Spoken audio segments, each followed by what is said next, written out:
Still feeling good, man. I don't want to say Victory Tuesday, but I'm still feeling damn good after that Browns win on Sunday. They did so much. And I think the fun thing after a win like that for the Browns, you start to really let it sink in. There's that little shock and awe when the Browns beat the 49ers. But when it starts to come out, some of the people that are telling you how good of a win that was, some of the stats, Dan Orlovsky diving into the film, telling you how good this Browns defense is, how good the D-line is. I just savor it. I love it. I want it all. I want all the roses and bouquets thrown at the Cleveland Browns. But of course, like anything, there will be naysayers. There will be detractors. There's a pretty big one out there from ESPN, Emmanuel Acho. He wanted to give the benefit of the doubt to the 49ers. Is that something that bothers Browns fans? Are we in a position that we can finally look past some of the negativity, even when it truly isn't deserved? Maybe it is, maybe it isn't. I don't know. I'm not letting him bring me down, though. And for a Browns Nation, that win, I think it was a signature win. And I'm going to let anybody rain on that parade. Is that how you feel? We'll talk about it on a 2 for Tuesday right here on Big Play. Welcome to the show, everybody. I am Matt Fontana. He is Ryan Tyler. Good morning. Welcome on into Big Play. Matt Fontana Show. We'll take you up till 11 o'clock this morning. As always, today's a big day on the show, Ryan. We have the bracket. The Big Play bracket is back.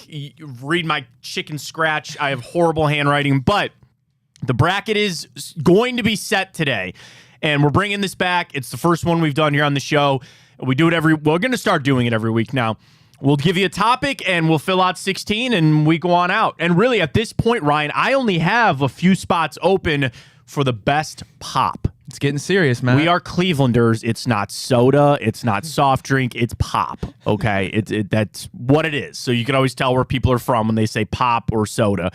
Your favorite pop, it all started on a debate where Rocket Mortgage Fieldhouse, they flipped from what, Pepsi to Coke? Yes, right? Pepsi to Coke.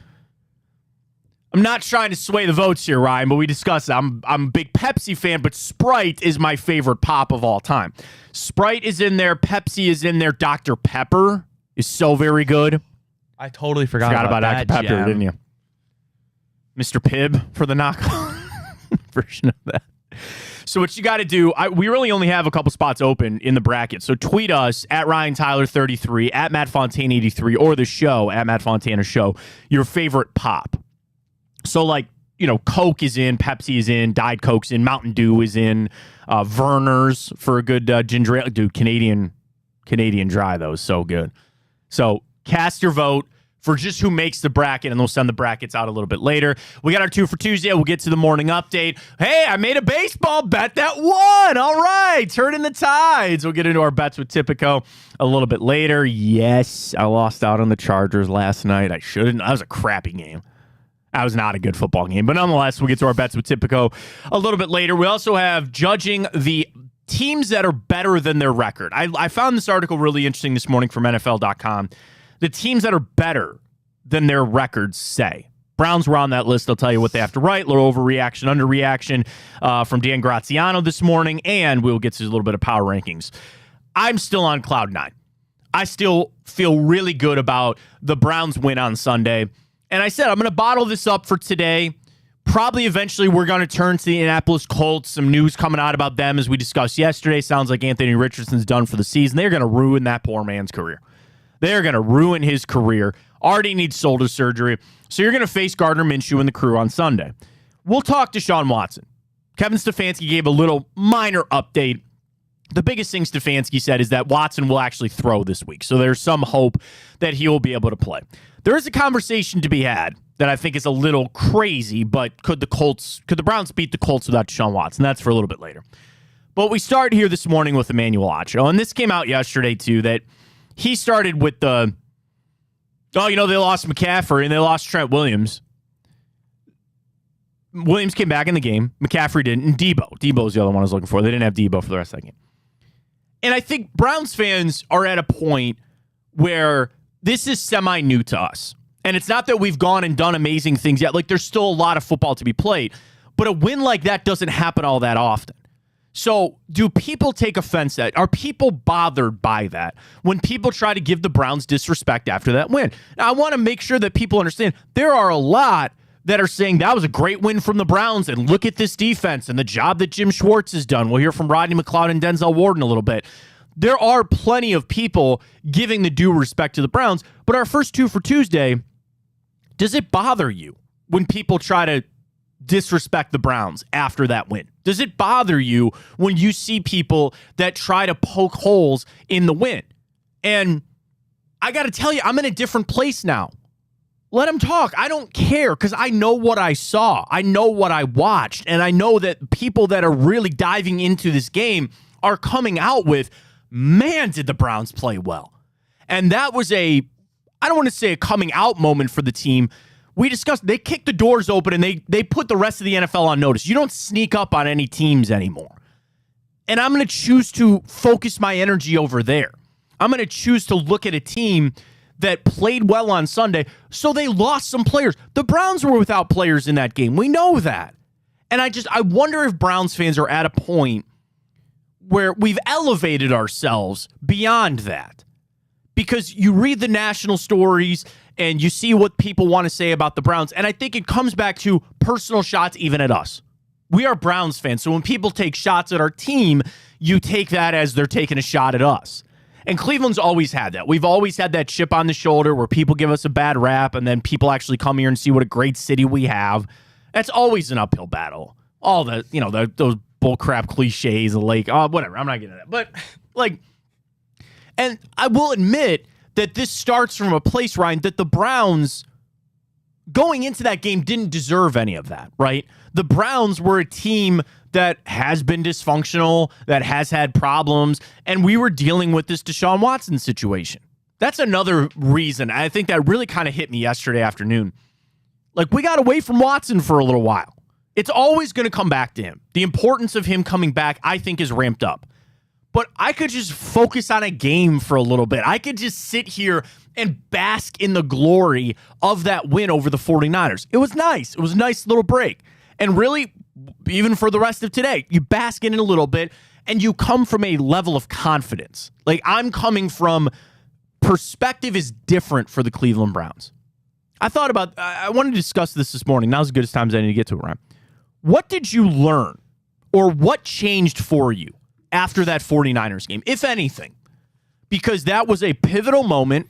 We had a bad taste in our mouth after that Baltimore game. You had to stew on it over the bye. You were battling injuries here and there, and you go out and you get a signature win. Did anything change for you? And the answer could be no. You could be, hey, man, that's kind of what I expected for this team. Or you could just be in complete and utter shock still on how the Browns pulled that out. But was there anything that changed for you? Perspective, playoffs, how far you think it's going to go? Defense, any of that? Because I got to tell you, the first thing that I want to sit here and make some grandiose statement about this defense.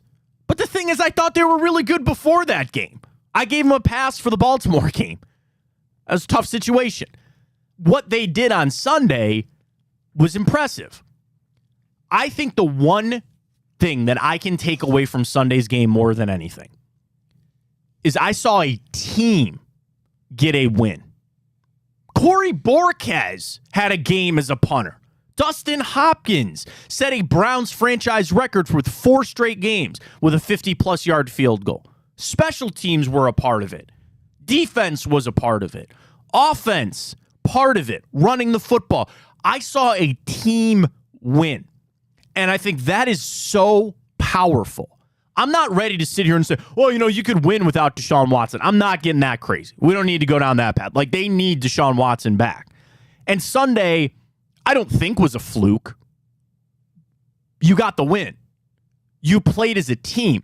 So really, my biggest takeaway was we are a step closer to that culture, to that organization that pretty much every NFL team strives to be. Guys are playing together. This is a team that came together to go out there and win a game. Then you hear from Denzel Ward and Rodney McLeod, which we will hear in a second, about the energy that the defense is bringing, what Jim Schwartz has brought to this team. And I love every ounce. I love every part of that to say that is building towards a big pie in the sky organization, franchise type thing. Was Sunday a transformational win for the organization? You save that for playoffs. You save that for Super Bowl. But damn, man, the chips were down and they found a way to get a win. That tells you the steps that this team is going to take. It's not always going to be perfect. Nothing will ever go exactly your way. But to rally and find a way to get a win, I feel even better about that today than I did right after the game, where I got done and I go, like so many people, how the hell did we win that football game? Other teams that I've seen here play for the Cleveland Browns would have folded, even late in the game. And that's another thing, going back to our 2 for Tuesday. Are you bothered by the disrespect the Browns are getting after that win? Oh, you just would have made the kick, and it'd be a completely different story. I got no time for that. But the organization, the team, found a way to get a win. It wasn't an individual effort. It wasn't just a couple of groups that found a way. Everybody showed up on Sunday. And that is something that once you're rewarded with that, once the team starts to believe that things are going right, like any coaching staff, if you're not established, which Kevin Stefanski, I think, is still a really damn good coach. I don't want him going anywhere. But you need a little substance. When somebody is preaching something, even Jim Schwartz or Kevin Stefanski, you eventually need to practice that. Practice what you preach. And the defense in this team finally said, okay, this is real, what they're talking about. And we actually went out and got a tangible win for that. That is stuff that'll carry you through a season of ups and downs, through injuries, through tough stretches.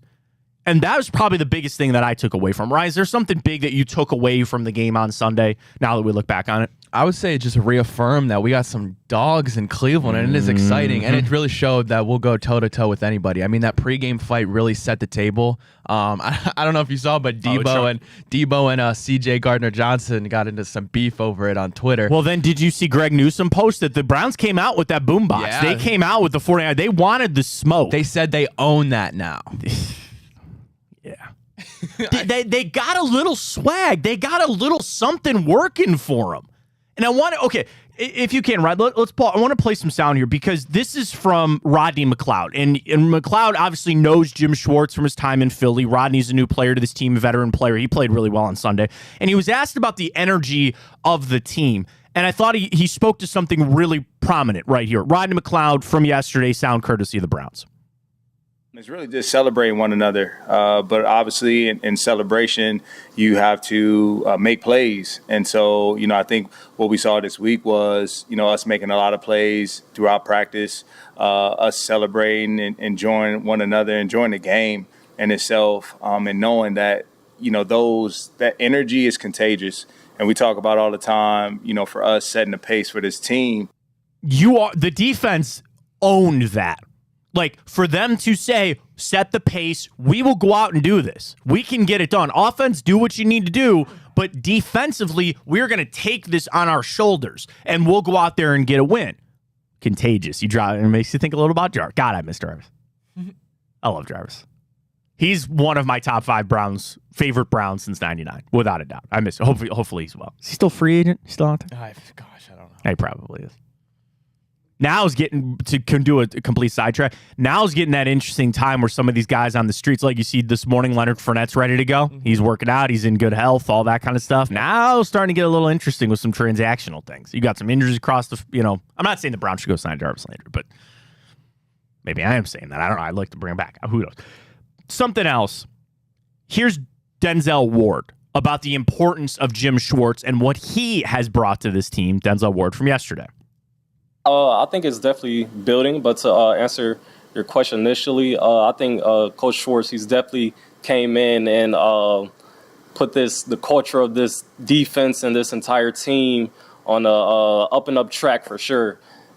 He's instilled a lot of things into myself, into me, I think into this team that guys have been feeding off of, whether that's the energy, the communication out there, just guys playing together, just the his system that he's brought in and just who he is as a person and just having guys wanting to play for him and play for this team. So he's definitely done a lot since his time being here, and he's a great coach. All of this kind of points back to Jim Schwartz. And to have this team that stepped up and they wanted the smoke and then backed it up. I love it. I love it so much. Instead of guys fighting with one another, infighting with the coaches, we have players that are actually going to try to take it to, I don't know, what a novel idea, the opponent. They focus their energy on the opponent and trying to take it to them. They lose that game, they get smoked. Everybody's going to make fun of them for the boombox. Everybody's going to talk about how stupid that looked. But that is sometimes what you need. That is, like, confidence is such an amazing thing.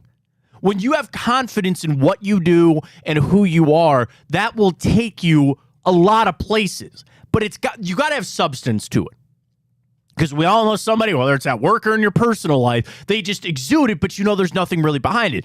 Because they don't work for it, because it doesn't produce. Confidence, you need it to produce. And that is what the Browns have. They have some swag. They have some mo. And now it's producing things. You know what that's only going to do? Continue to raise the bar. Now, the confidence is important because that will also get you through the tough times. I don't think I'm breaking any news. The Browns are going to lose another game this season. As much as I don't want them to, they will lose another game. But then you come out of that and you need to recapture that confidence or have it throughout to say, you know what? We played a hard game. That was tough. We lost. That's okay. But we're right back at it. You're telling me that the Browns are going to show back up in Berea tomorrow on Wednesday and look at the Indianapolis Colts and say, we're coming for your ass. We're coming for you guys. Now, it's not to the level of the 49ers. And I'll say that right now. They're not the level of a lot of teams in the NFL. Still deserve respect. They are a team that I could see them finding a way to win. But that confidence level to say, we just took down the powerhouse, and we are going to do what we did to them, we're going to do it to you guys. And then lo and behold, if you could just sprinkle in me a little Deshaun Watson, if you could. I said I wasn't going to talk Watson. Give me 2 seconds here. Probably more than that. It is so imperative that he comes back for this game. I know the reports are out there. Do you have the Stefanski cut right there for me, Ryan?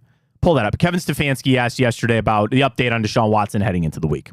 We'll know more as the week progresses, Mary Kay. He's working through his rehab, which does include throwing, but not going to get into specifics past that. But he's making progress for sure. Okay, we know the Browns have changed how they approach this thing. That's fine. The update there is he's going to throw this week. That's good. Sometimes no news is good news. Sometimes just a little bit is fine. And they're going to approach this. But I am putting the onus that I need Deshaun Watson to play Sunday. I need him out there because, again, I don't see this as like a gift or a bonus that you beat the 49ers, but you have now put yourself in a position. You got to take advantage of it. You have got to take advantage of it. Now, Sunday could be a game again that the defense just leads you to some 13-6 win, or you just eke out. I don't want to do that. I'd like to just smoke the Colts. Do you think, and I thought about this for tomorrow's show, but now's as good a time as any. Appreciate you joining us on a Tuesday. Hopefully you join us on a Wednesday tomorrow too. Same topic. Same show every day. Do you think the win changes how the Browns approach Watson's injury? Because you could say, hey man, we weren't supposed to get that win. We got it.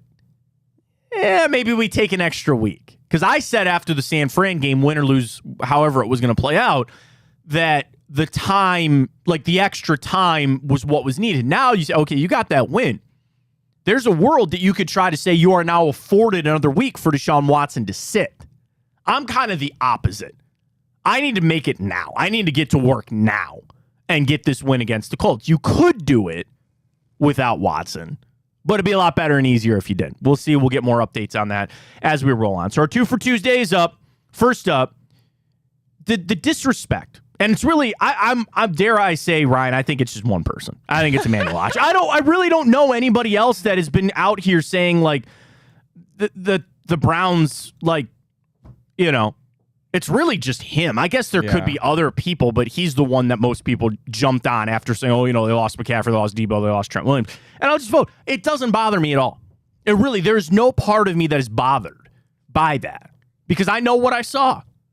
And if you want to be negative on it, sometimes negative gets clicks. That's fine. I got nothing for it.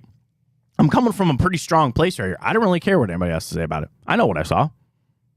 So it doesn't bother me. So vote on our first 2 for Tuesday. Are you bothered by some of the disrespect that some have given the Browns after the victory? I don't. Not at all. Ryan, cast your vote. Keep it coming. Yeah. Let's use it as fuel. That's fine. Send it in there. Now, maybe the harder question this morning. 'Tis the season. I love the fall. Fall's my favorite time of the year because it has my two favorite holidays, Halloween and Thanksgiving. Which one's better? Halloween or Thanksgiving? Padone has already tweeted Halloween, and don't even try to tweet at him. He goes, go debate a wall about it.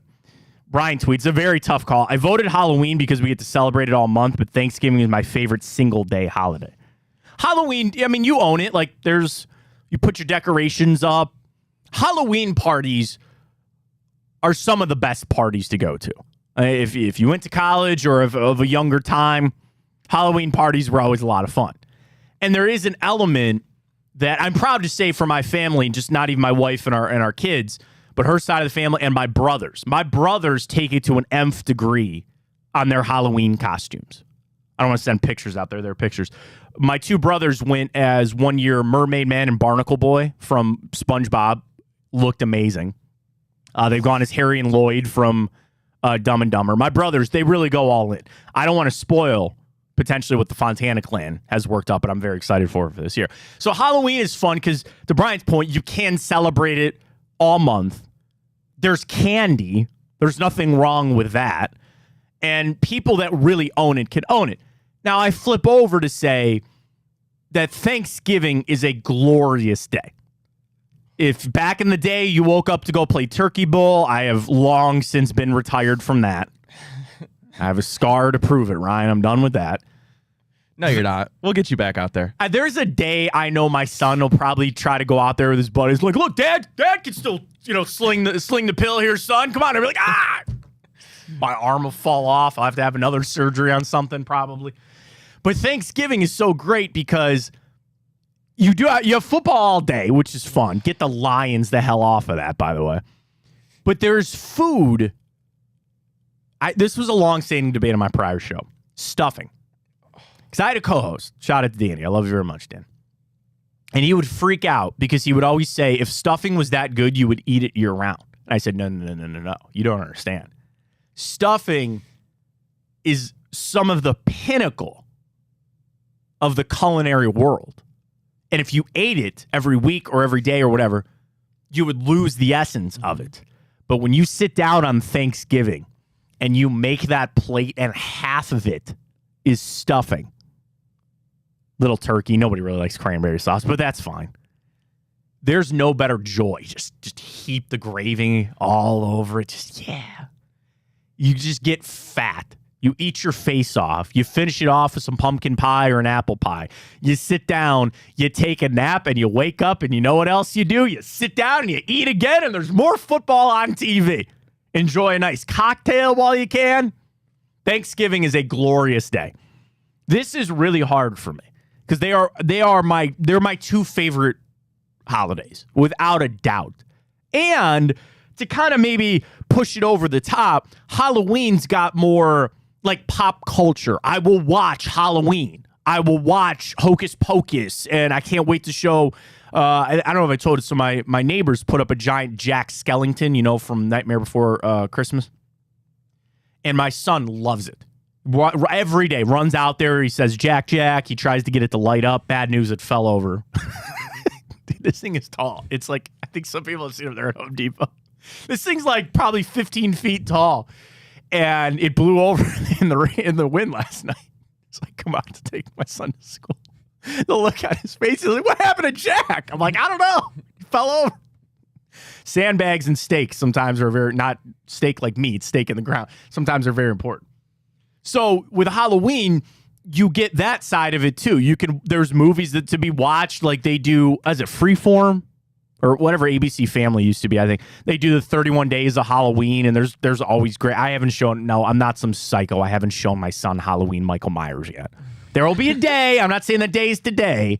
There will be a day. So you can kind of, like, that's another element to Halloween that Thanksgiving doesn't have. I don't want to vote. I'm torn as well because really there's so hard many vote. perks to both. Like, I look at Halloween. I know. And I think it's more of like, do I have more, say, fun on Halloween? Yes. However, I think there's more perks on Thanksgiving in terms of football, food, family. Yeah. just that's so tough, Matt. Well, and somebody let me know about this too. For, again, a younger generation, the busiest bar night of the year, the night before Thanksgiving, back when you were, in college, you came home and you kind of went back out. Again, long past my days. But Matt, what do you call that? Because I heard in my group, we call it Blackout Wednesday. Is that a thing? I don't know. Google or did it. we just make that up? I'll give you guys credit for it. We need someone in the... No, if you Google it, if you Google Blackout Wednesday, it tells you the day. Okay. Oh, some people call it Drinksgiving. Okay. I've not heard that either.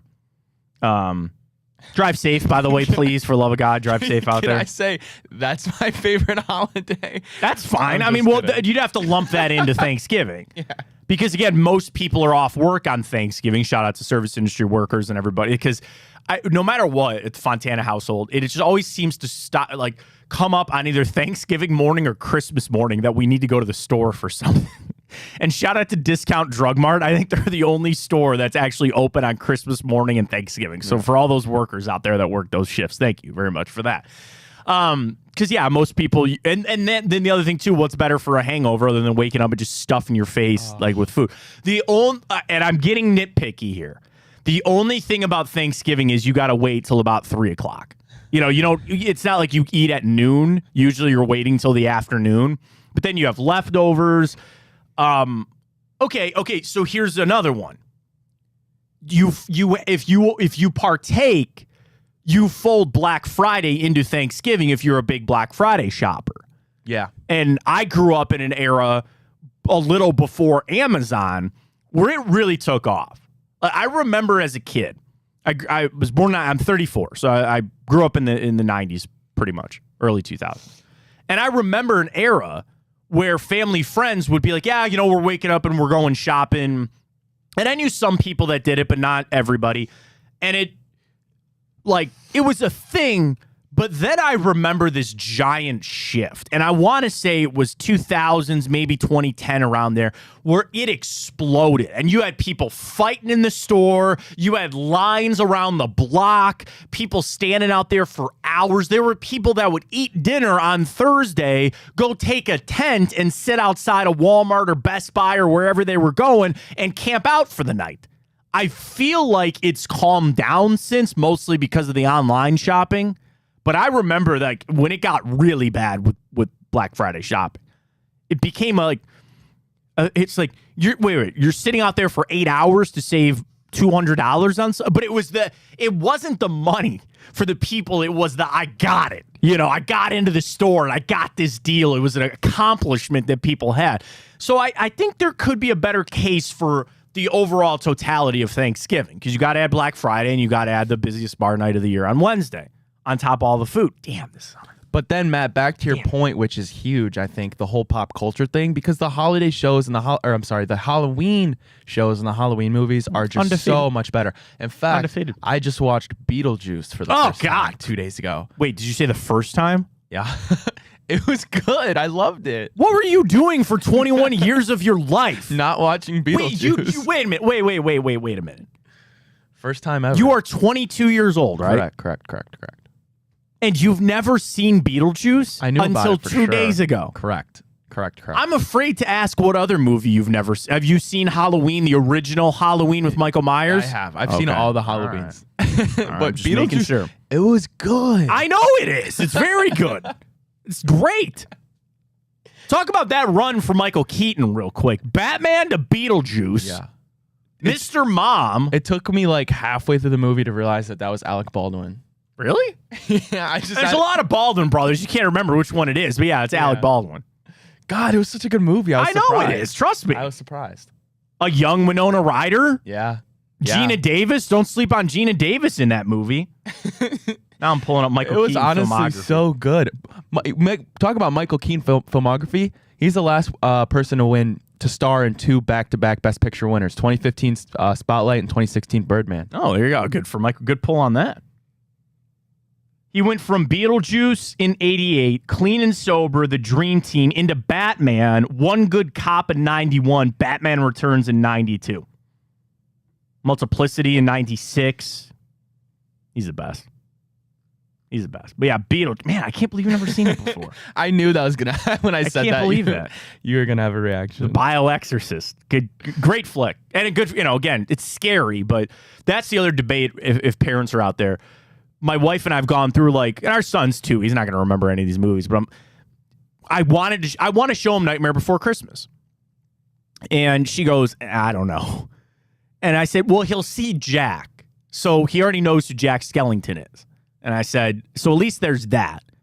But I'd love in the Twitter inbox if people think that Nightmare Before Christmas would be too scary for a 2-year-old. I might just show it to him anyway and see what happens. Be dealing with nightmares every single night.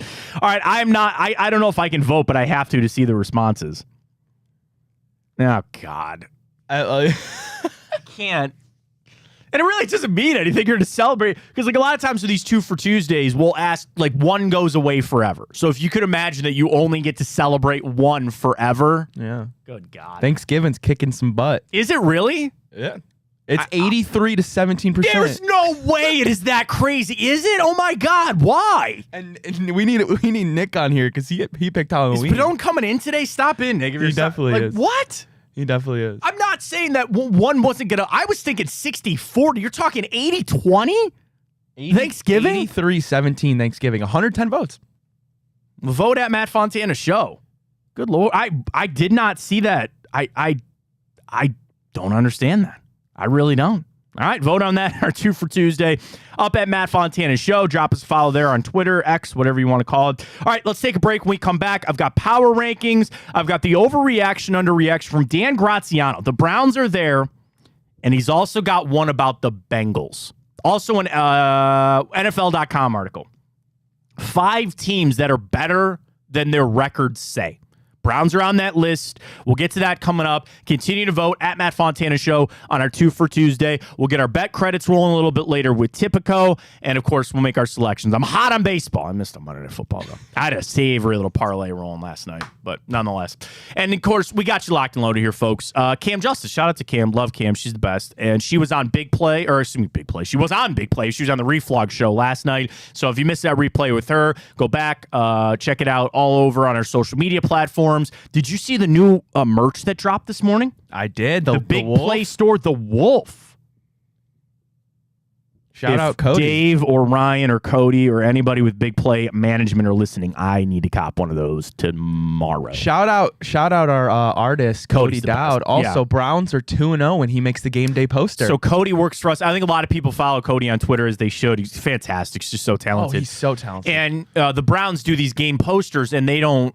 They rotate through a couple of artists. And yeah, Cody is drawn for 2 wins, the Titans and the 49ers. So I would make him the permanent artist. I said Browns need to sign him to a lifetime contract. No joke, man. I need one of these. I'm going to retweet this right now. BigPlay.com for all of our merch, and it's all there, folks. Hanford Show, we have that new show with Greg and Blake Williams. Come get some. Drennan Show, bonus time. Chico and I every day. We're building something here, folks, and we appreciate everybody that's joined us for a couple of minutes. You follow anywhere. Big Play Network's growing. Where you want it, how you want it, when you want it. I haven't even mentioned the Bobby Carpenter Show with Anthony Schlegel. Of course, we're on Bally's, too. You'll see Josh and Maria Cribbs with the return. It is Tuesday, so you have Josh and Maria's show tonight. Tomorrow with Drennan. Do we know when Greg and Blake are going to be doing their show? I'm not sure on that. All right, check it out. BigPlay.com for everything that you need. We're all over with what you need. Of course, Chico coming up from 12 to 2. Let's catch a break. When we come back, we have a lot to dive into. Overreaction, underreaction, power rankings, and the 5 teams in the NFL that are better than their records suggest. Got you locked and loaded. Stay with us. Fontana Show right here on Big Play.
All right, back here on the Matt Fontana Show, 9 to 11 every morning right here on Big Play, YouTube, Facebook. Check us out on Twitter as well, at Matt Fontana Show for all the live streams.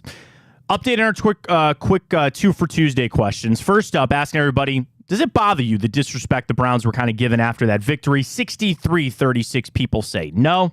Jay Wiz tweets, the injury excuses are hilarious with the weather. Browns lost the best running back in the league and played an elite... and played an XFL quarterback, for them. Buck Sips, they won one game against a very good team that was without 2 of their best players. Win 4 in a row, beat Pittsburgh and Baltimore, and then we can talk about it. Cujo, they won by a missed kick. How's that disrespectful? We were lucky, not skillful. All right, fair enough. And the harder question this morning, I guess not because it's 80-20, Thanksgiving or Halloween in the inbox, so to speak. Slander against stuffing is not good. Caleb says the only reason that you eat stuffing is because you just slather it with gravy and it's the closest. They just eat gravy. Why don't you just spoonfuls of gravy and eat it? Ewing tweets, Thanksgiving because of the food, football, and then by 8 p.m. it's the start of Christmas. There are people that, like, come Friday, the Christmas tree is up.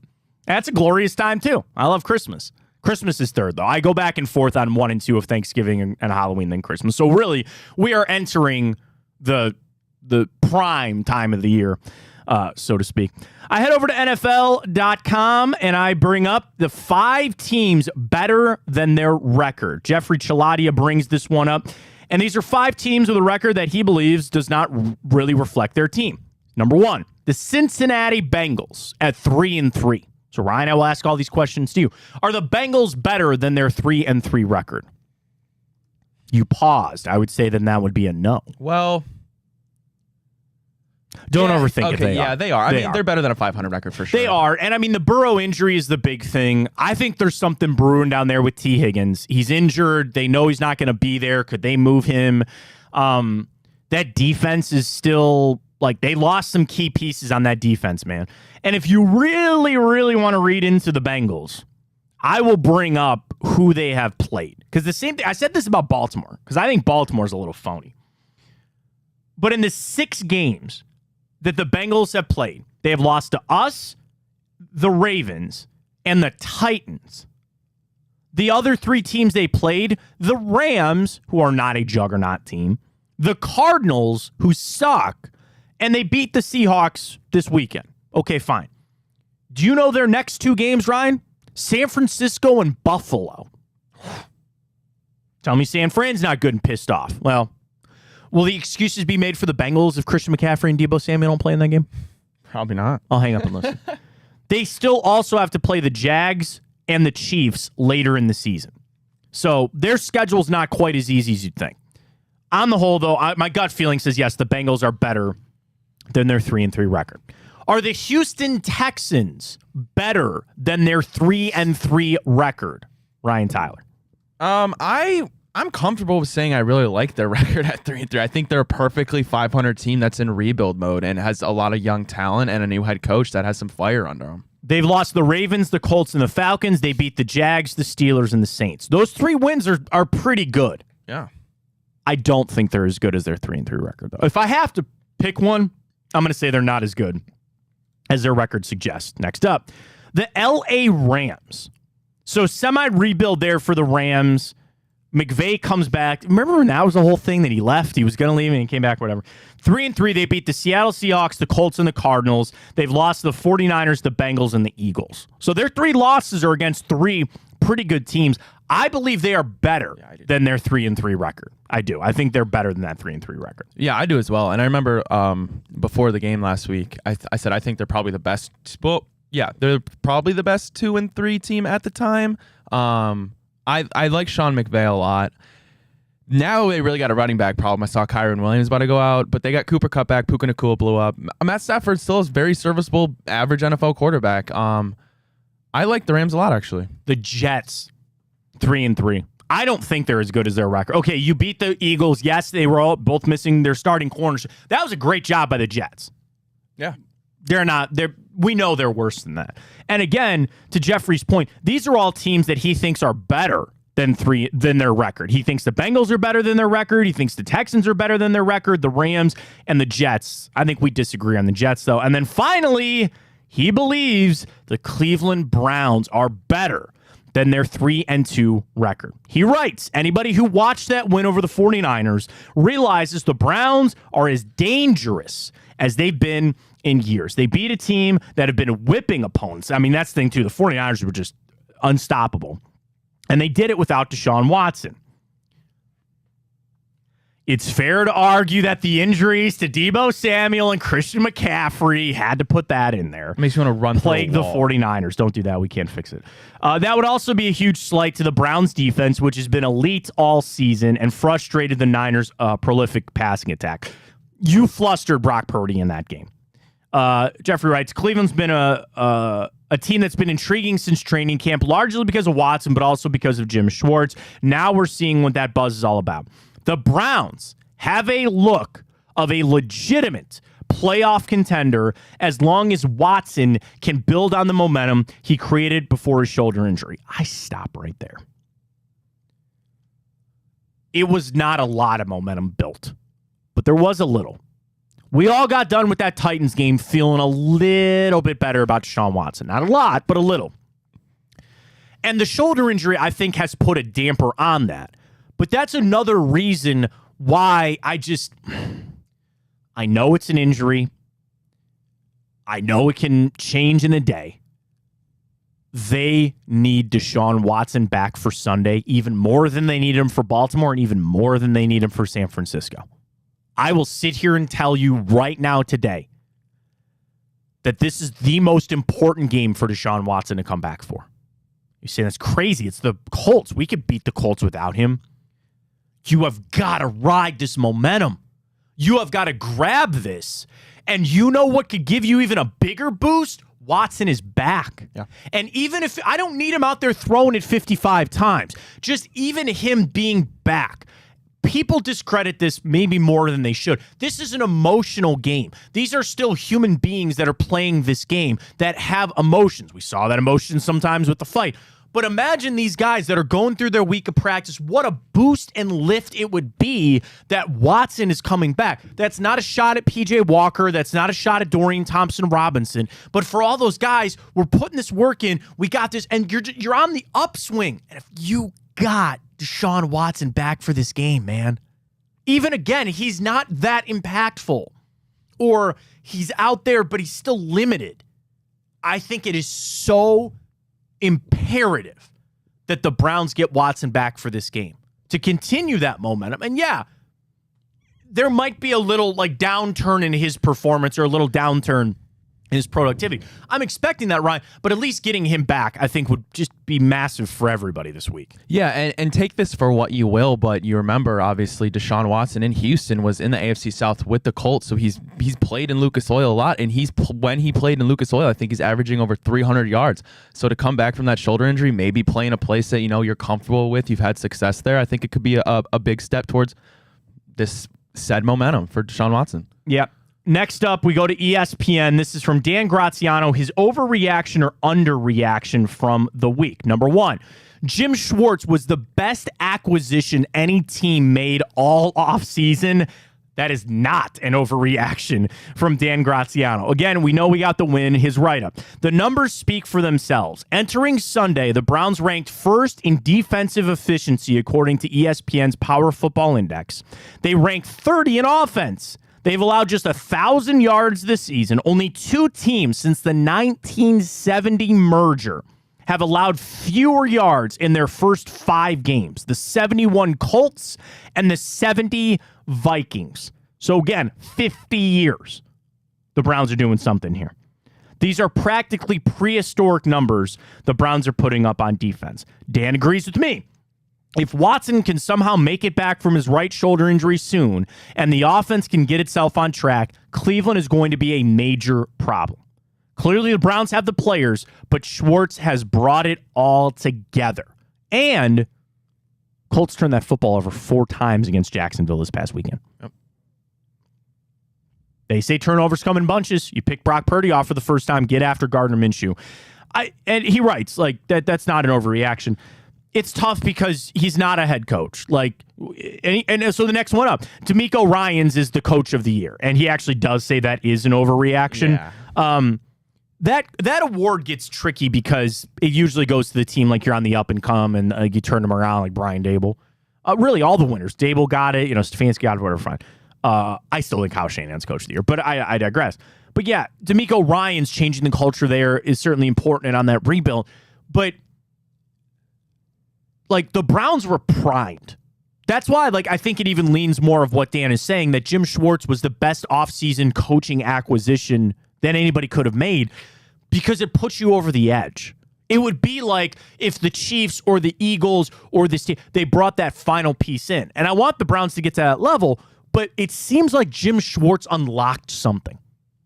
He unlocked what this defense was and is. And has become the most important part of the team. It's rare you'd ever do this to coordinate. Could you imagine where we'd be without Jim Schwartz? Scary, right? Think about that. I don't know where we'd be without him. And usually it's the flip, right? We want the coordinators fired and this guy sucks at his job and we don't want to. But it's weird to say, I don't know where we'd be without Jim Schwartz. He's not the head coach. He's not the general manager. He's the defensive coordinator. Then comes up somebody's going to call at the end of the season and offer him a head coaching job. I don't want to think about it. And he might not want to get back into that ring. There are coaches that have said, you know what? I tried that. It's a different ball game. Didn't really like it. I'm cool with where I'm at.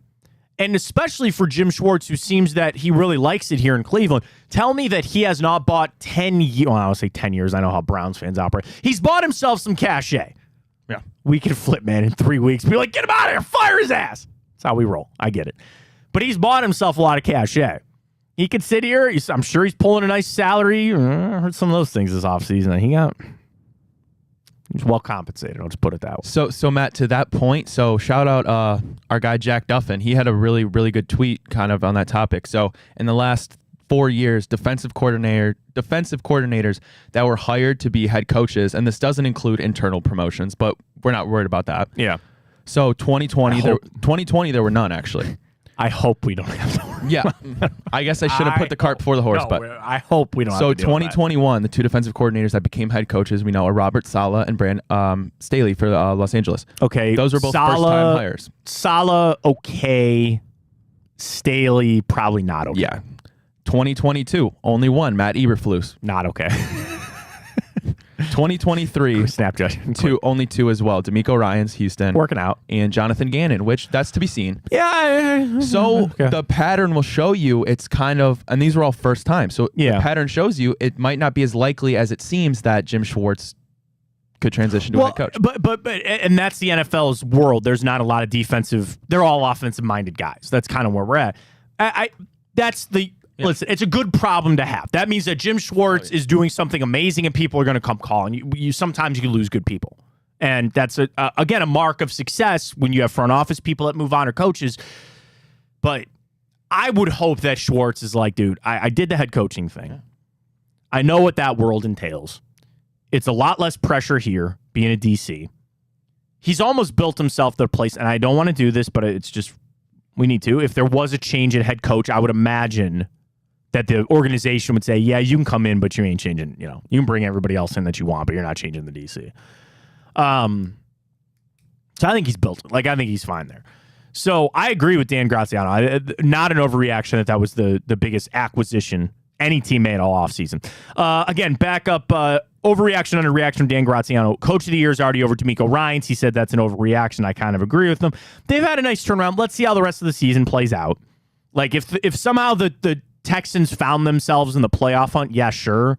But I still think it's Kyle Shanahan at this point. I really do. It was a little more when they were still undefeated, but I still think he deserves it. And can I shooting from the hip here? I'm gonna look this up. Kyle Shanahan, I was right. Do you know he's never won Coach of the Year? I actually did know that. That's one of those amazing things that you go, wait, what? Really? The other one is that Nolan Ryan never won the Cy Young. I did not know Did you know that? He walked too many guys. He walked a lot of guys. Oh, did you see that other Nolan Ryan stat that came out the other? These stats have been around for 30 years, but they recycle them. that, quality and non-quality starts. I can't remember the metric. And it's 5 innings. Anything less than 2 runs is a quality start. So in his career, Nolan Ryan had like 111 non-quality starts. His ERA in those starts was 2.2. And he didn't win a single one of those games. He was like 0-102 or something like that. You just have no offense? I guess, yeah, probably with the Rangers. Sounds like the Guardians. Again, like Nolan Ryan's thing is he always walked people. But yeah, Nolan Ryan never won a Cy Young. Never once. And Kyle Shannon's never won Coach of the Year. So it's like the LeBron fatigue fact. He's the best. Not now. I think the time has passed for LeBron, but truly he's the best, and they just couldn't give it to him every single year. Next up, the Bengals are about to go on a run and roll to their 3rd straight AFC North title. Overreaction, underreaction from Dan Graziano, and he says that's an overreaction. He goes, I picked the Bengals to win the Super Bowl in the preseason. Obviously, I believe they can still win the division. But the idea that they're going to go on another 10-game winning streak isn't going to hold up. This division is tough. We've already talked about the Browns. They joined the Ravens as teams that have already beaten the Bengals this season. Cincinnati's first 2 games out of its bye, San Francisco and Buffalo. Oh, since he's on their bye this weekend, excuse me. San Fran and Buffalo. No pushovers by any stretch. And they still have Jacksonville, Baltimore, Kansas City, Pittsburgh, and another game against us. Coming up. And the Vikings. Oh, how about this? For the Bengals on the way out, they only have one team that has a losing record, and that's the Vikings, who at the end of the season could be pushing it all in anyway who sees. He writes, the Bengals have what it takes to win their 3rd straight division title, especially if Burrow's leg is really better, but no one thinks that it'll be a smooth ride. I agree. The Lions are the best team of your lifetime. And he says that is not an overreaction. And I agree. He said no matter how old you are, this might be the best Lions team. They've won 4 straight, all by 14 or more points. The last time Detroit did that was 1969. Nice. They are a very good team. I don't know why I can't buy them. Like, as we do our picks, and I really have had this, like, shift a little bit where I need to start buying what the Lions are selling. I think it's Dan Campbell. I don't know why. But, yeah, are they, like, do they have all these top players? No, it's Jared Goff and Amon-Ra St. Brown, who has established himself now as a really good player. Jahmyr Gibbs is hurt. Now, David Montgomery is hurt, too. That's a tough one for them. But, yeah, they're just, like, not talked about for some reason. And they're not maybe given the respect that's due. But, yes, I would agree with Dan that this is the best Lions team that we've ever seen. And then the Jets are going to find their way to the playoffs without Aaron Rodgers. He said that's not an overreaction. He goes, if I said overreaction, Greeny might not ever let me back on Get Up. He said their schedule gets a lot easier on the way out. They still have both Dolphins games, along with Buffalo and us late in the year. But their schedule the way out looks really easy. And he said there's a chance they could get to 10 or 11 wins. No. Absolutely. I don't think so either. I don't. Absolutely not. Hang on. I want to look up. I'm glossing over the rest of their schedule. You want to do a schedule game for the Jets? Yeah. All right. All right. So they are 3-3. Let's say 10 wins gets you there. So they need 7 more, right? They're on their bye this weekend too. Okay. Then they're at the Giants. I'll give you a win. Chargers, loss. Raiders, yeah. Bills, loss. Dolphins, loss. Falcons, win. Texans, win. Fine. Dolphins, again, loss. Commies, win. Browns, loss. Patriots, win. It's 5. I got them at 8.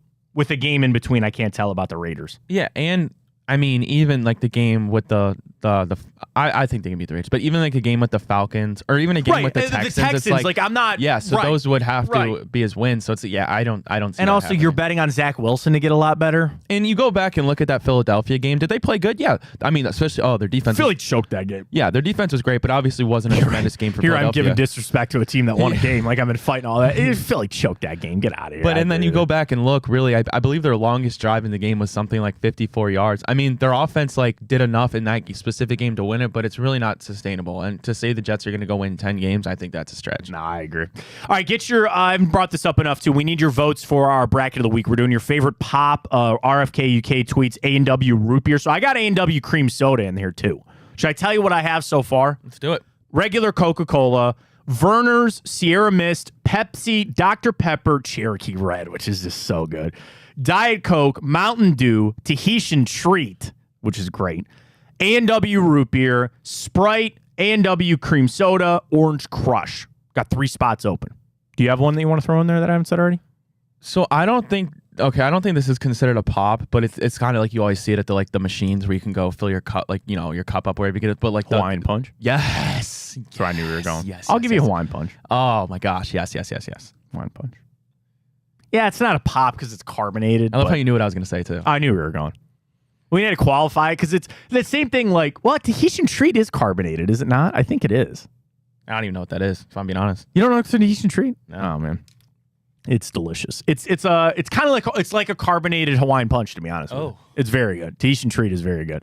All right, so we only got 2 more. Get those in at Matt Fontana Show, at Matt Fontana 83. Continue to vote Thanksgiving or Halloween. We'll revisit all that as we approach hour 2. It is upon us. We'll get to the morning update. We got Time Hop. We also got our picks for baseball tonight. Do we have 2 games again tonight? Good question. I think we just have 1. I think the AL is off tonight. Yep, it's just Arizona, Philly. Philly dice job last night. I had them at a 1.5 on the money line, or assuming on the spread. They got that done. Cavs with a nice victory, and they played a European team. That's fine. Cavs are in action last night as well. So we'll get to our bets coming up with Tipico. Folks, Tipico is the place to go. All your dude, you know what I cashed yesterday? That boost. They had that boost of both teams to get a hit in the first inning. Corbin Carroll had a little broken bat single, and then the Phillies came out and just mashed home runs in the bottom of the first. So I cashed that. That was plus, I think, 226 there on Tipico.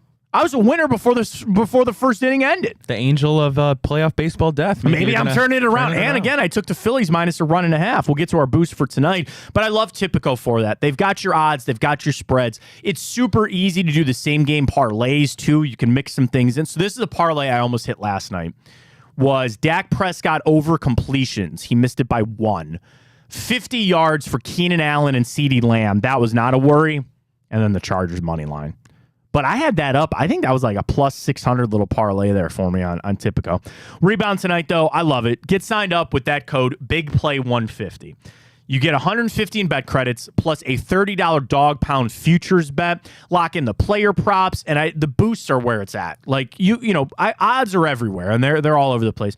What I think sets Tipico apart is the interface, which is easy to use, the app, which is great, and the boosts. They truly do have, and I'm not even just saying this, they truly do have some of the best odds I've seen. Yeah, they do, and I love them because they're different. They're just some fun stuff, and there's boosts. Like sometimes with other sports books, you'll see a boost for the big game or something like that. They have boosts for a lot of things. Dude, I see tennis boosts in there. Mm-hmm. Tennis. Maybe we need to get our tennis betting. You know anything about tennis?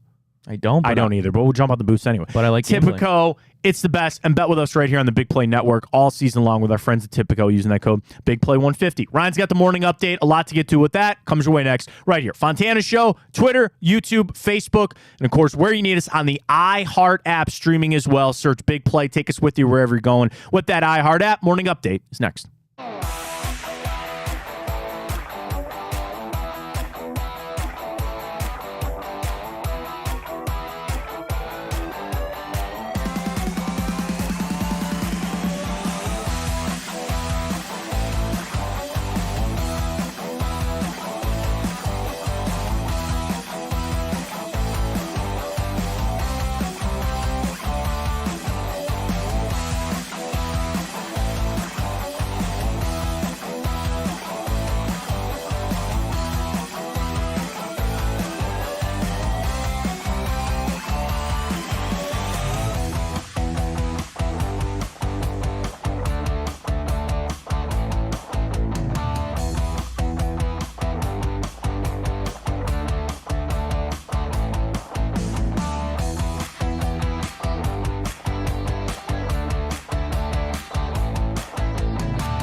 As always, stories you got to know for your Tuesday. We call it the Morning Update. Stories aplenty. Ryan has them. I didn't even tell you about the one I wanted you to bring up, but we'll see if you bring it up anyway. A little test for you this morning here on the Morning Update. Take it away, Ryan.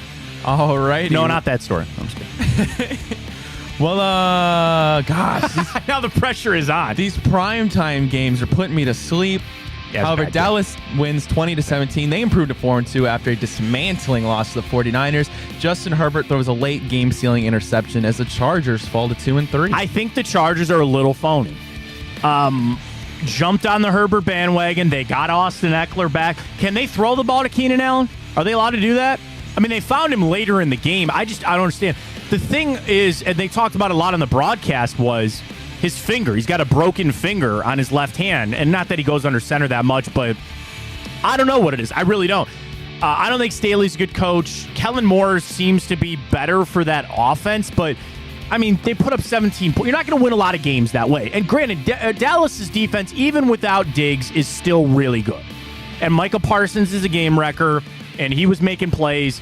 I didn't give enough credit for Dallas, and I apologize for that. I don't understand much with the Chargers. The other story out of that was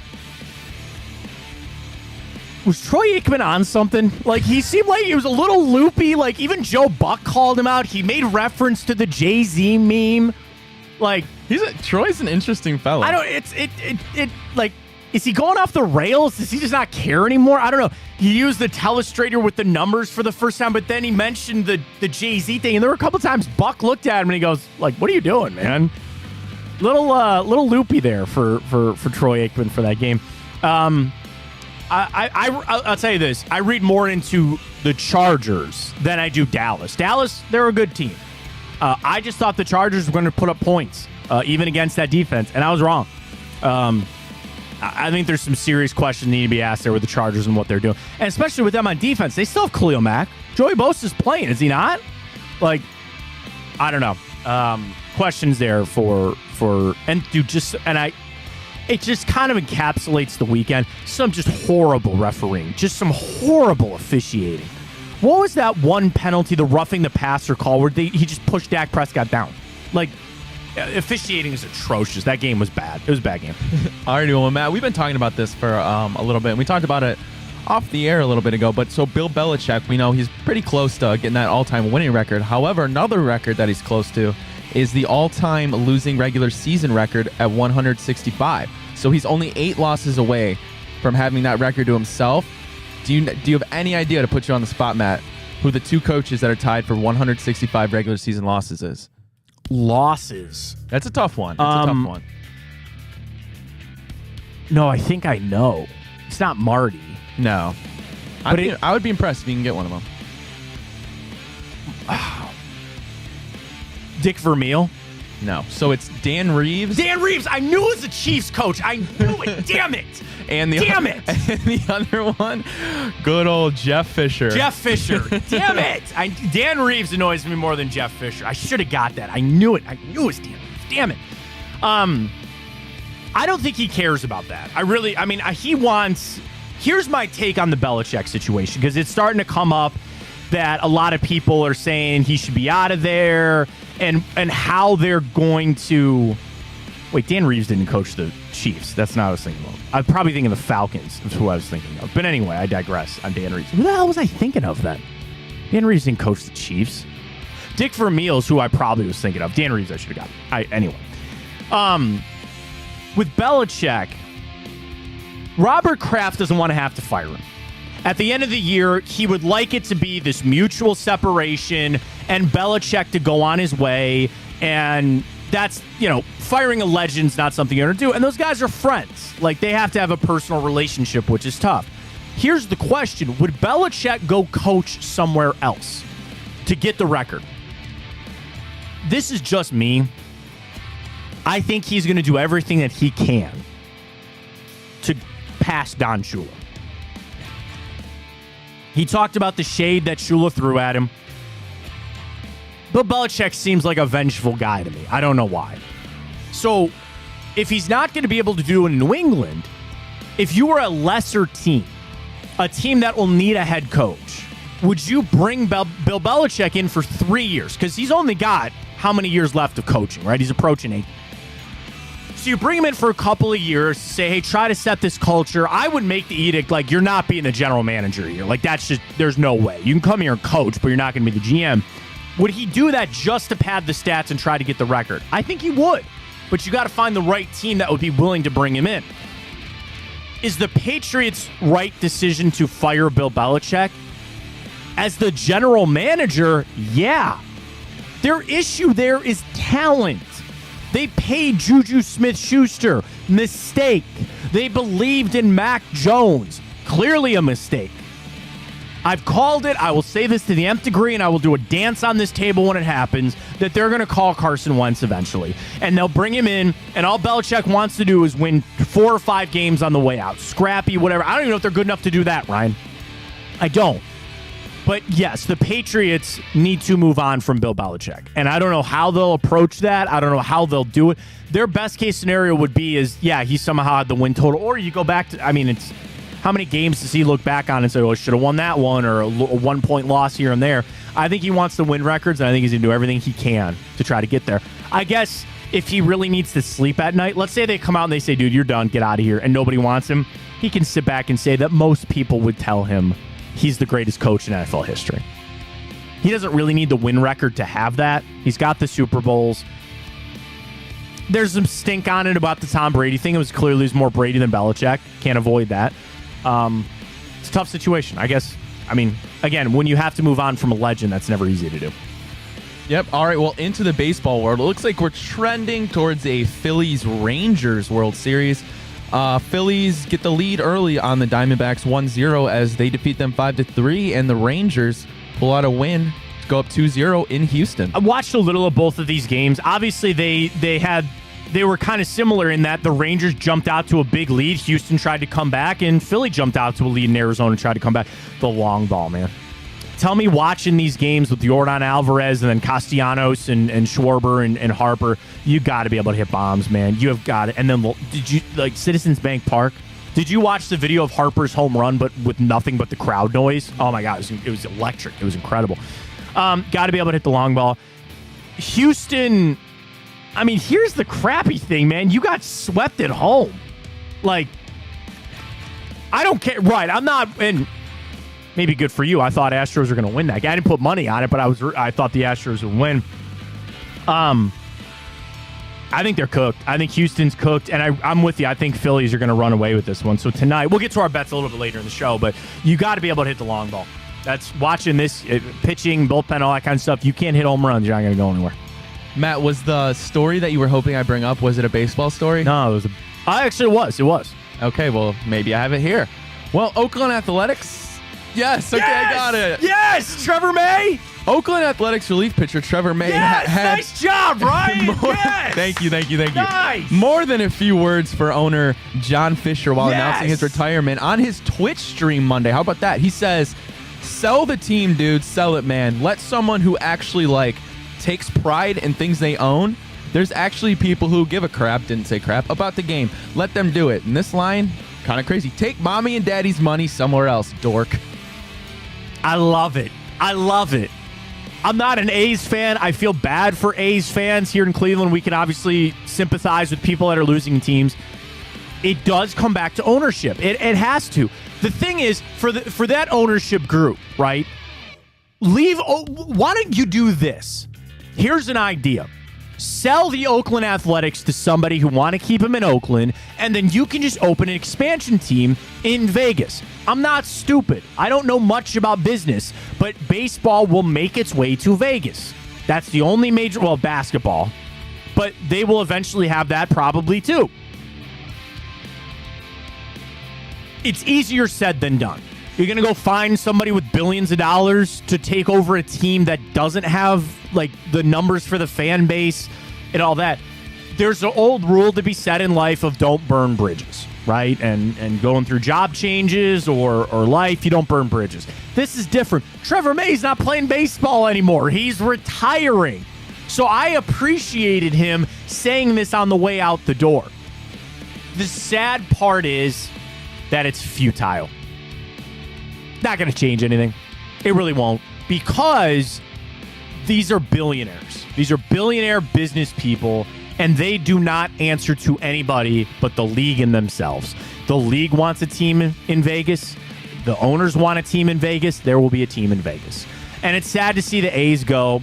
Give credit to these Guardians fans. Like, there's no way Cleveland would ever leave because we do have good attendance relative. And the thing is, these teams are becoming hobbies, right? Like, we discussed this with Blitzer. David Blitzer's got money in the Guardians. I think eventually he'll take over the whole team.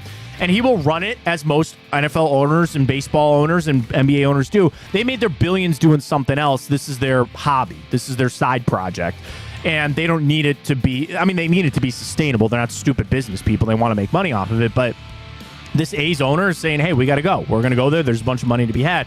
And Oakland sees it slipping away. So I'm glad you brought it up because I wanted to say good for Trevor to do that. But in the end of it, it really won't change a thing, which is sad, which kind of sucks. But that's the world that we live in. Alrighty, well, last bit of news here for the morning update on this wonderful 2 for Tuesday. Cavaliers get their first win of hopefully many to come over, excuse my pronunciation probably, over Ra'anana. Yeah, close enough. Maccabi. Yeah. And our boy rookie Amani Bates leads the way with 16 points. I think JB approached it the right way. The vast majority of the guys didn't play. Garland, Donovan Mitchell, all that kind of stuff. And that's a time to get your tick for some of the other players. It's preseason, and I'm not diving too much into preseason on any team, but I'm starting to feel the mo a little bit for the Cavs. Like, the season is right around the corner. I can't wait. It's going to be a fun year there at Rocket Mortgage Fieldhouse. And I think JB Bickerstaff, I think he's handling it the right way, making sure that these guys are ready to go. Getting the burn, I guess, is a little bit. You want to get your wind up. That's kind of where we're at. Not really working necessarily on, X's and O's type stuff. But, yeah, it was fun. I watched a few minutes of that game. It's great stuff. All right, good stuff on the morning update, young Ryan. Let's dive back into our 2 for Tuesday up at Matt Fontana's show. We're asking everybody first up, are you bothered by some of the disrespect that the Browns have gotten after Sunday's game? That is still, let's get a quick update, 58-40 people say no. And then our other one, which is really tough, which I can't believe this is a runaway still, 80-20 people say Thanksgiving is over Halloween. I voted Halloween, frankly, just because it was losing, and I felt bad because it's tough to pick just one of those, but we'll see. Oh, it's the live stream. I was on our Twitter channel. Click on the live stream. You can watch us right there at Matt Fontana Show. So that's tough. I'm interested to see kind of where I'm shocked that Thanksgiving is just dominating that way. Is it the food? Do you think it's the food? Do you think that's what's setting it apart? I think it's got to be the food. And it's got to be the food, the football. I don't know if you're a fan, Matt, but the Macy's Day Parade. It's got a lot of... Yeah. Not really. It doesn't really do it for me, but that's all right. We'll have to see. If you can, Ryan, please pull up that Kevin Stefanski sound again. So yesterday, I think as every media availability will be had, Kevin Stefanski is going to be asked about Deshaun Watson and where he's at. He's going to be tight-lipped about it. He's not going to let anything out. But there was something that I think gave us a little bit of hope for this week to see the progression of Deshaun Watson. Here's Kevin Stefanski yesterday, sound courtesy of the Browns, asked about an update on Watson. No more as the week progresses. Mary Kay, he's working through his rehab, which does include throwing, but not going to get into specifics past that. But he's making progress for sure. This is my view on it. And obviously, I'm not in the room. I don't really know. But my view on this, throw and see how you feel. Because if you throw, there's still probably going to be pain. And what everybody kind of said when this injury happened and what started leaking out was he was throwing, but he couldn't drive the football. He wasn't able to get the football down the field. What they need him to do is throw, and then we'll treat the injury. Throw it and see how you feel. Throw and almost get it sore, and then we'll kind of treat it from there. My only reservation, my hesitation is they've been treating it for weeks, and it's not getting any better, right? I'm not saying it's getting any worse. And shout out to Mary Kay Cabot at Cleveland.com. She talked to some doctors, and they all said, like, this could be a 4 to 6 week injury. So now we're into week 3. So there's still a world that he's not ready to go, and he can't play this weekend. I said it is imperative, in my opinion, that Deshaun Watson plays this weekend. If he doesn't, you can still win. And if you win, then you can maybe say, like, bottle up and try to keep the momentum going. Brian, if he played, the boost that it would give your team, and it's almost like I want this story to end. I really do. There's drama all the time. sometimes it's created, sometimes it's real. There is drama with this because it is a franchise quarterback. He's your starting quarterback. It's the Cleveland Browns. I kind of want this to be, I don't want this to be a story anymore. I would rather go back to debating Deshaun Watson on the field and what he looks like on the field. Now, there is a world that Deshaun Watson really struggles, even when he comes back. Then what is going to happen? Well, people are going to apply. Well, he's hurt. That shoulder is still a thing there. That is a debate, I guess but I want him back on the field. Frankly, Ryan, I'm just sick of these conversations. Yeah. The Browns might have been better off just putting him on IR and saying it's done and he'll come back and he'll be healthy. It might even be the 4 weeks. Tomorrow will be that extremely pivotal day, though. I said that last week. If he can't practice on Wednesday, that makes it really hard to play on the weekends. And I think Stefanski, by saying that throwing is a part of it, that was calling off some of the dogs. I think that was backing some people up about how this is going. And it's not that you need every single little bit of information that comes out or exactly what happens, but tomorrow's going to be a really pivotal day. If he can throw, if he can practice, I'm going to start feeling really good about where the Browns are at heading into the weekend. We head over to ESPN Power Rankings, freshly out for the week. Of course, Monday Night Football is done. Number 1, San Francisco 49ers. Even after the loss against the Browns, Ryan, would you think that the 49ers are still going to be number 1 in the league? Or at least are number 1 today? Man, that's tough. KC? Okay, Miami. So I'm just gonna assume Kansas City's number 1. Just I'm gonna guess, if I had to guess, that they would put Kansas City number 1. San Francisco's number 1. Still, okay. So they stayed at number 1, and also they did lessons learned for every team. So they learn the 49ers defense is going to be just fine. Yeah. It was PJ Walker. And you want to read into the fine, that's a shot at PJ Walker. That's me. San Francisco is 1. Kansas City is 2, up 3 spots from number 4. Lesson learned, the Chiefs have a top 10 defense. A lot of defensive things. Number 3, Miami. Number 4, the Philadelphia Eagles. Fall from 2 to 4. Lesson learned, injury fortunes can change quickly. Lane Johnson got hurt. He's got an ankle injury. Dealing with that. They're feeling the loss of Shane Steichen over there. I think so too. Yeah. Oh yeah, man. That offense does not look the same. Does not look the same. The Detroit Lions are 5. Buffalo stays at 6. Cowboys stay at 7 after a big win, and up 12 spots. Ryan, your Cleveland Browns up 12 spots to 8. It's glorious. Lesson learned, the Browns defense is real. Damn straight they are. Baltimore is 9. Oh, wait, were we up from 12? No, we were up. Oh, no, sorry. We were 12 to 8, so we moved up 4 spots. Damn, I thought we moved up 12 spots. No, we moved up 4. 5. Still, nonetheless, we moved up.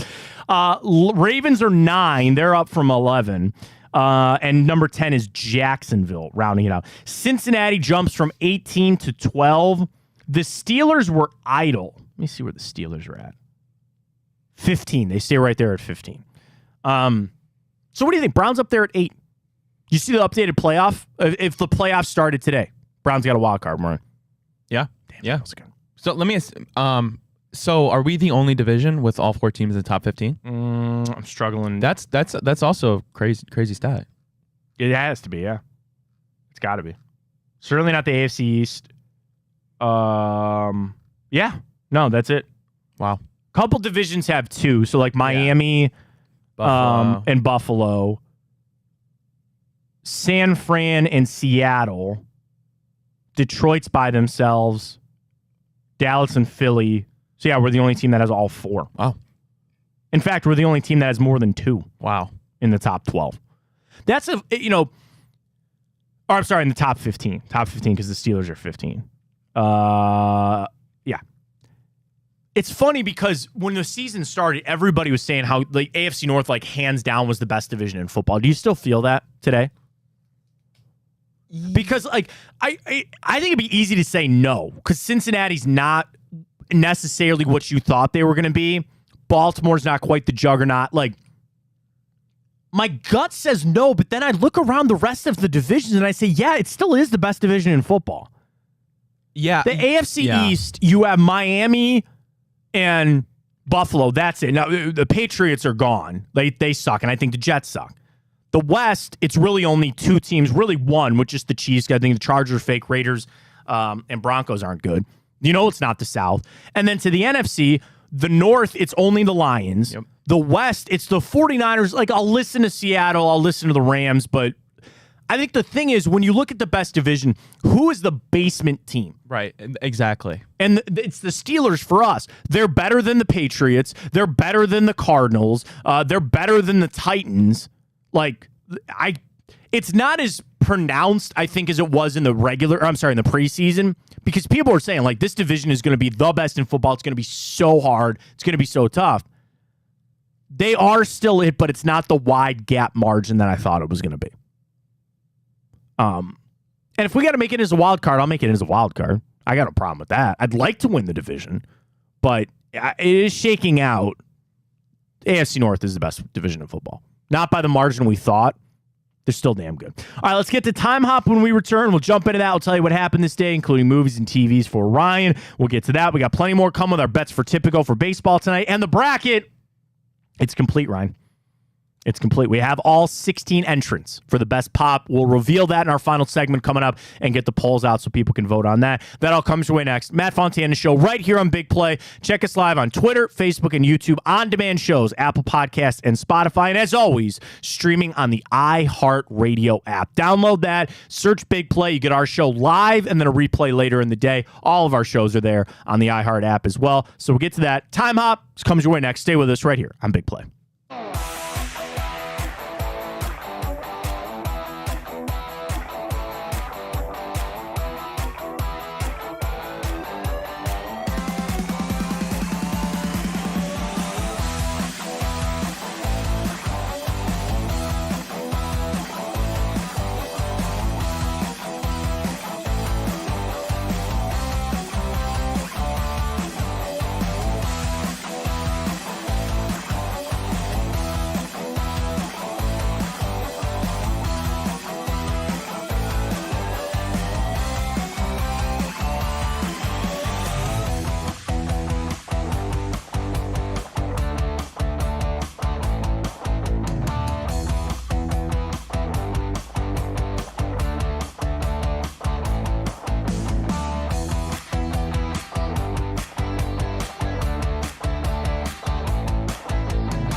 All right, let's jump into Time Hop, the 17th of October, the date, 10:30 right on the dot right here on the Matt Fontana Show. Welcome back. Big play. Let's get started. This day, 2021.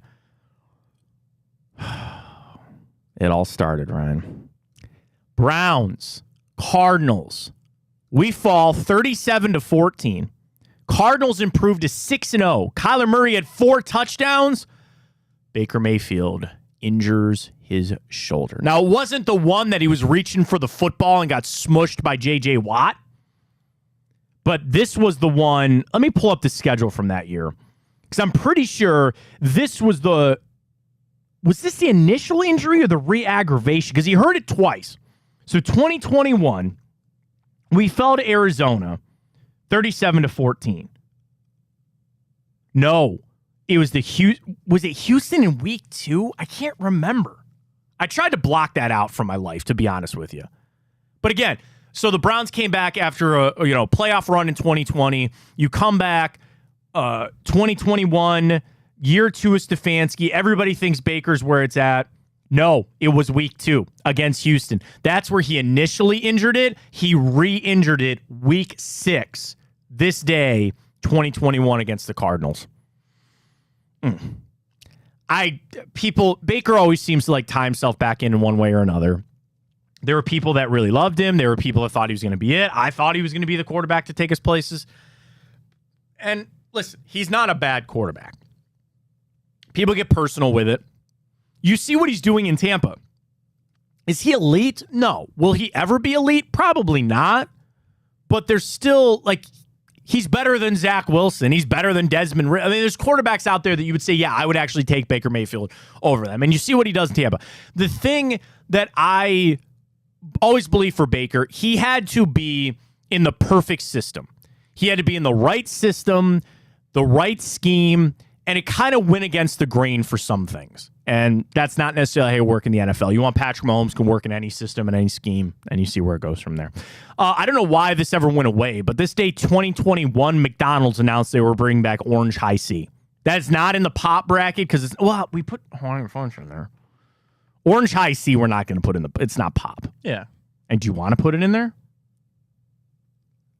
It's pop. It's not a pop. With brackets done, don't worry about it. We have Orange Crush. I guess you could say that that's close to Orange High C. There was nothing like went a little hard the night before, running up to McDonald's drive-through, couple Egg McMuffins, a McGriddle, a hash brown, a McGriddle, and then just the largest Orange High C that you could get. Sometimes even get 2 if you need it. But why it never went away, I don't know, but it's back this day, 2021. Dude, I remember this. This day, 2017. Cavs home opener, season opener. No, I don't think it was the home opener, but you want to know I remember it? Gordon Hayward. Gordon Hayward dislocates his ankle. That's the first. Ugh. That's the first live injury I remember seeing that was really brutal. Oh no, I got one worse for you. Don't Google it. Kevin Ware, Louisville. Remember that one? Yeah. But that was it was here. It was against Boston. That's right. It was here. Yeah, it was at home. That's when we had because I remember the Dwayne Wade meme. He was down on his knee because they were all it was such a gruesome injury. Yeah, Gordon Hayward broke, dislocated 5 minutes into the game because then they just signed him that offseason too. Yep. This day 2017. This day 2016, Game 3 of the ALCS. Indians beat the Blue Jays 4-2. This was the Trevor Bauer drone game. Cut his finger on the drone. He's out there trying to pitch. You talk about, vivid memories of an injury or something. He's sitting there holding the ball, and his finger is just bleeding, dripping blood off of it. This day, 2016. Spider tack be damned on the blood on the ball. Because then they came out, and they eventually had to tell him, dude, you can't keep bleeding on the baseball. You got to go. And they sent him out. And give credit to the Indians bullpen at the time for that. Because they had to piece that through, man. They had to find a way to win that game. I'm pulling the box score up. 2016 postseason. Game 3. Brian Shaw, the ageless Brian Shaw, got the win. For the Indians, whatever. Trevor Bauer only pitched 2/3 of an inning. Here Here's some names of the past. Dan Otero goes an inning and a third. Jeff Manship goes an inning and a third. Zach McAllister, Brian Shaw goes an inning and 2/3. Cody Allen, an inning and 2/3.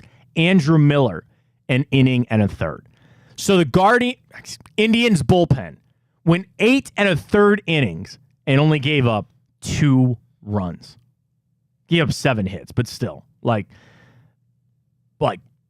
they tried to glue it. They tried to get it all to work. Didn't really go all that way. Jason Kipnis and Mike Napoli. Napoli had 2 hits in that game, including a double and a home run to help propel the Indians to a win this day, 2016. This day, 1995, the Indians beat the Mariners 4-0 in Game 6 of the ALCS to clinch their first pennant since 1954. When will we get our next one? So 95. Next year. 7, 16. Ryan saying 2024.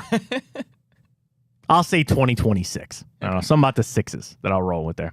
This day, 1989, Game 3 of the World Series was postponed due to an earthquake. The A's and the Braves were in Oakland. Minutes before the game, a 6.9 magnitude earthquake would hit the Bay Area. The series would be delayed 11 days, and they would resume then. This day, 1931, they caught Al Capone. Wow. Do you know what he went to jail for, Ryan? Tax evasion. Tax evasion. This day, 31, he was sentenced to 11 years in prison for tax evasion. Not all the other horrible things that he did. Tax evasion. This day, 31. This day, 1885, baseball set their player salaries at either $1,000 or $2,000 for the season. Let me look up a little inflation calculator here. I don't know if it goes back to 85. So the U.S. inflation calculator. Damn, it only goes to 1913. But anyway, I'll give you $1,000 in 1913 was $31,000 today. Damn. Damn. I mean, your stories might be like, oh, I bought a house for $5,000 back in the day. Oh boy. Go to the movies for a dime. Times were better, simpler, easier. I don't know. It's the 1885. Very happy birthday to former Cavalier player and front office person Danny Ferry, the Big Easy, Ernie Els, John Rocker. Probably should take him off the list. He's kind of a psycho. Miles Straw, Rita Hayworth, Mike Judge of Beavis and Butthead, but King of the Hill is damn good too, and Office Space. Evil Knievel, the late great Norm Macdonald, and Eminem, all celebrating birthdays. Happy today. birthday, Slim Shady. What do I have for you, Ryan? I've got 5. Woo. 5. All movies for you today. All movies for I you love today. the sound of that. Okay. We start. Again, I'm not able to play clips for you, so I'm going to have to poorly describe the movie as I normally do. All right. We start with a movie. Again, they're all movies. This day, 2014. Angelina Jolie's ex-husband. I drives a tank. Fury is correct. That was a layup. Ooh. That was a layup. I tried to get something with Michael Pena and then also like Logan Lerman, but I couldn't think of anything. Shia LaBeouf. I should have done something with Shia LaBeouf. Damn it. Fury. Great war movie. Great war movie.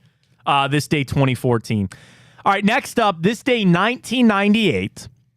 Your starting hint is 'tis the season. Okay? A young lady finds out about her heritage and decides to learn more about it. A young lady learns about her heritage and follows her grandmother to a specific town to learn about it.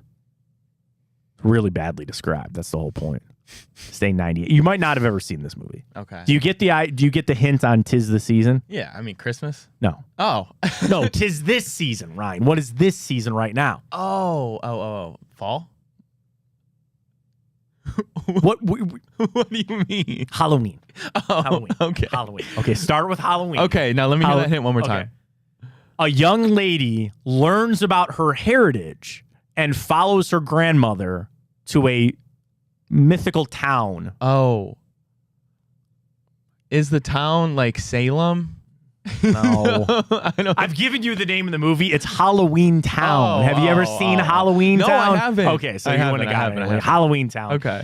This day, 1998. All right, this day, 1997.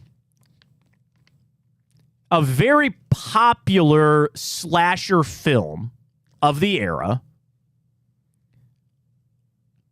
It's going to be hard.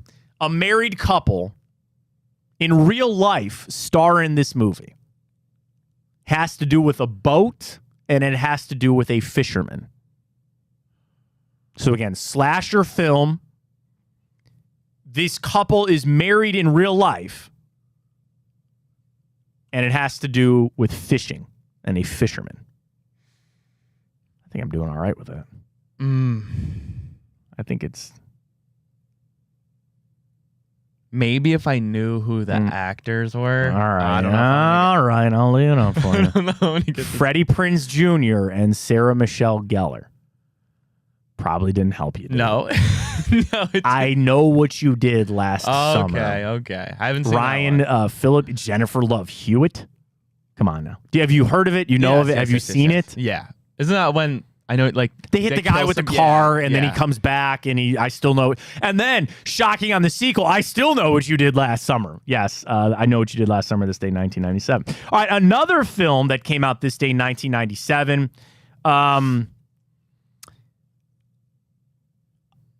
trying to think of a good way to describe this. Okay. John Wick hears a voice and is tempted by the Godfather. Yeah. Oh no, I know. Yeah. I believe Devil's Advocate. Devil's Advocate Yes, is correct. That's yes. a good movie. That- That's a good movie. I was like, John Wick. When I had Keanu Reeves and Al Pacino, it's hard to not use them. But yes, The Godfather and John Wick, which really I said The Godfather, that's kind of Marlon Brando, you know. That is a creepy movie. Devil's Advocate is a great flick. Yeah, it's a great flick. This day, 1997. Then we wrap up. Okay. This one is really hard because I had a clip that I can't play. And I don't think you're going to get it. But I'll tell you this. The movie that came out this day, 1968, has one of the most famous car chases in history. And I don't know if that helps. So your other hint is the King of Cool. Do you know who the King of Cool was? Steve McQueen. Okay. And he was in a movie, I'll give it to you, called Bullet. This day, 1968. And there's a chase scene where, so Steve McQueen's a cop. Frank Bullitt is his name. He's investigating this thing. Long story short, he's driving this 68 Ford Mustang, green. And he starts getting chased by this Dodge Charger. And they rip through the streets of San Francisco. Or was it... No, it was San Francisco because they're going up and down hills and stuff like that. And, yeah, right? They weren't, whatever. Anyway, it's one of the most famous car scenes in history.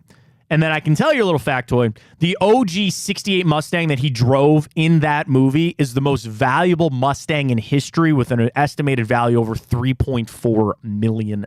Is that because it was in the movie? Oh, yeah, because it was in the movie, because Steve McQueen drove it.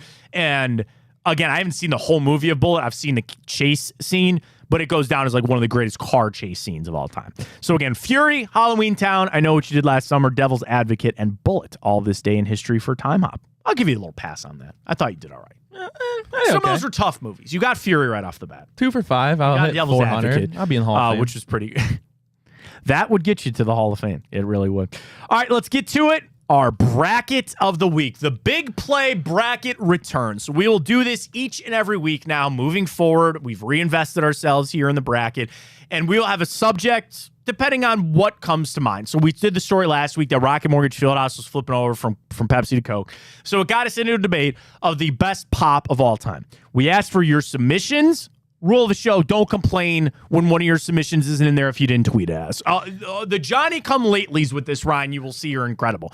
I'll send this out and people go, oh, hey, man, you forgot this, you've got that. You had time to tweet it at us. You didn't. We have the 16. I believe we can pull the bracket up to show everybody the 16 that we have. You ready to unveil Yes, it? let's do it.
Typico is going to do with our bets. Who would you place your bets on as being the favorite, Ryan?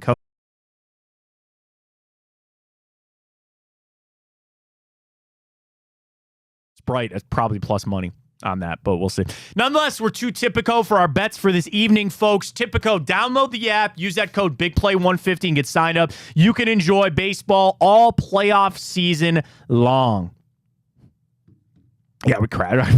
Yeah, I just got the message. OBS quit unexpectedly. There you go. So we're back. We're live. We were streaming, and then it crashed. Lovely part. It didn't like that we put Hawaiian Punch in I guess Hawaiian Punch was really against it. It is what it is.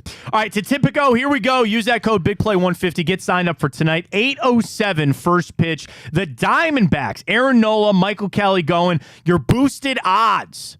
Bryce Harper to record a hit and score a run. Boosted to plus 170. Top lineup, playing well, very possible. And then Merrill Kelly, not Michael Kelly, Merrill Kelly, excuse me, to record 6+ strikeouts and the Diamondbacks win. Plus 420. Who do you got tonight, Ryan? Phillies, Diamondbacks. Phillies are a minus 160 money line favorite. Over under set at 7.5. I kind of like. I think the Phillies are going to win. Yeah, I agree. I don't know if I want to take them on the money line or if I want to take them on a 1.5 spread where they would have to win by 2. That's how I won yesterday. I might just throw in the money line and then pepper in the over. You like the over tonight, 7.5? Get a little boosted odds there. All right, I can do that. I can listen to that for you. All right, so get your bets in with Typico for tonight for the baseball. We got the ALCS resuming tomorrow. Before you know it, we'll be to Thursday Night Football and get our bets with that. Use that code BIGPLAY150. Final visit of our 2 for Tuesdays up at Matt Fontana Show. First up, does the disrespect in a way or lack of respect given to the Browns after the win bother you? 50, 60, 40 people say no. And I think there's something to be said about. I think that's some maturity. I can't think of a better word, but like the maturity of the Browns fans, like don't let the outside noise bother you. We move forward on it. We'll be all right. We know how good this Browns team is at.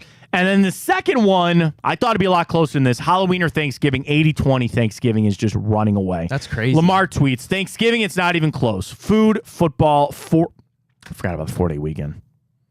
Oh, that's huge. Yeah. That's huge. Yeah. That's huge. Lakers fan, Halloween as a kid, but Thanksgiving as an adult. It's a good tweet. I think it's a really solid tweet. The 4-day weekend, like there's something to be said about what I like about Thanksgiving is it's kind of like Memorial Day and Labor Day. It's always Halloween. I know it's the 31st and all that kind of stuff. Halloween should always be on a Friday. They should just pick the last Friday in October and just make that Halloween. I agree. But there's something cool about, Thanksgiving is always on Thursday. You always get the 4-day weekend that kind of rotates through.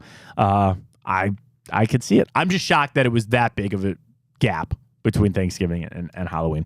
Appreciate everybody joining us. We'll be back tomorrow. Got some guests lined up for this week. We're going to try to talk to Ashley Bastock. Chance we're going to talk to Jake Butt. He is college football analyst for the Big Ten. Ohio State with a big matchup for Penn State. So we'll get to that a little bit later in the week. And tomorrow, I think it'll be a big day for the Browns. As we all kind of turn our attention to Sean Watson, kind of wonder if there will be any more leaks or any more information coming out about Watson. But as we know, the biggest thing is making sure that he's healthy and getting him back.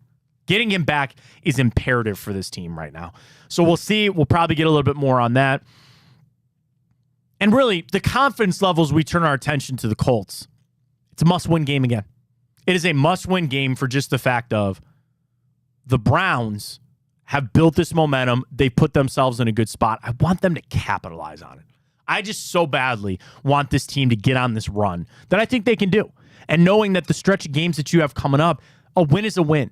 And I think the momentum for this team, it's tough to build it. And Watson coming back will continue that. Watson playing well on Sunday will just take this team to a brand new level. This team is starting to believe, like this fan base is, that we can make the playoffs. Before, it was hope, it was belief. There's tangible things there now. There's real things there for this team to make the playoffs, and I hope they will. I'm excited that we're playing good football. That takes you a long, long way. So we'll keep it locked in for tomorrow. Again, we'll be back 9 to 11. Don't miss us there. Also coming up, don't forget, Chico 12 to 2 today.